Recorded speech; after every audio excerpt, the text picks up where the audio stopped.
दोस्तों, आज की स्टोरी है जब दुशासन ने द्रौपदी का बाल पकड़कर खींचकर सभा में लाया तो भीम कहते हैं, दुशासन मेरी दूसरी प्रतिज्ञा सुन लो। जिस हाथ से तुमने द्रौपदी के बाल छुए हैं उस हाथ को मैं उखाड़ के तुम्हारे रक्त से उस बाल को धोऊंगा। तो दोस्तों, अगर वीडियो अच्छा लगे तो चैनल सब्सक्राइब कर देना। वीडियो में आगे बढ़ते हैं। युधिष्ठिर कहते हैं, मैं द्रौपदी को भी दांव पे लगाता हूँ। दुर्योधन कहता है, द्रौपदी द्रौपदी मामाश्री द्रौपदी। दुर्योधन कहता है, मामाश्री द्रौपदी आप ही बताइए अपना यशस्वी हाथ।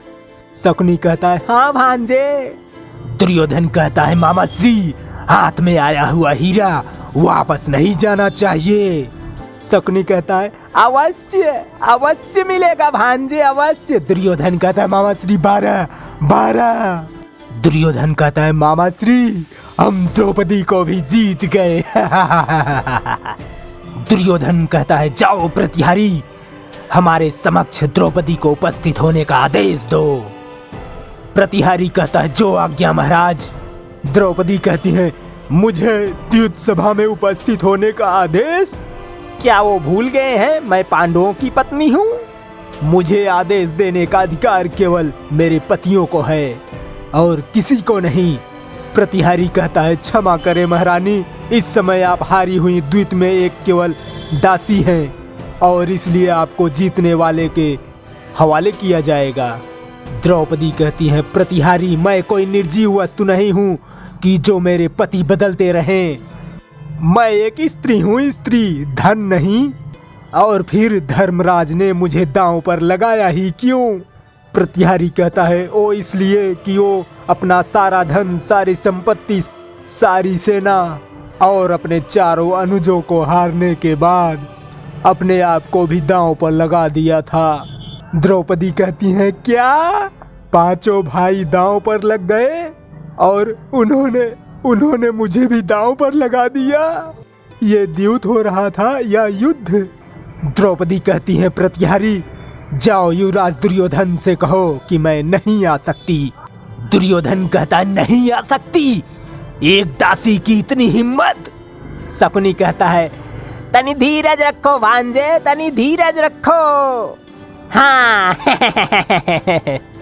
नई नई दासी बनी है ना, तो नई नई घोड़ी तो बिदकती ही है। और ये प्रतिहारी तो शिष्टा के 4 के कारण हाथ बांधे तो खड़ा रहा होगा। हाँ। दुर्योधन कहता है, उस मुंहजोर घोड़ी को कोई प्रतिहारी लगाम नहीं लगा सकता। दुशासन कहता है, आज्ञा भ्राताश्री, जाओ और द्रौपदी को तुरंत लेकर आओ। यदि वो यहाँ आने से मना करे तो उसके बालों को लगाम समझ लो। जिस तरह तुम उस लगाम को खींचे हुए उस तरह द्रौपदी रगड़ती हुई खींचती हुई घोड़ी की तरह तुम्हारी तरफ चली आएगी। जाओ, जो आज्ञा भ्राताश्री। द्रौपदी कहती है, दुशासन मेरे कक्ष में तुम्हें मेरी आज्ञा के बिना नहीं आना चाहिए था। दुशासन कहता है, आज्ञा लेकर? तुम अपने आप को समझती क्या हो? तुम सिर्फ एक दासी हो, सिर्फ दासी। और दासियों के द्वार दिन और रात अपने मालिक के लिए खुले रहते हैं।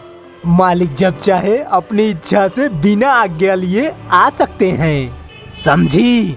द्रौपदी कहती है, दुशासन मैं तुम्हारी भाभी भी हूँ, तुम्हारे ज्येष्ठ भ्राताश्री की पत्नी।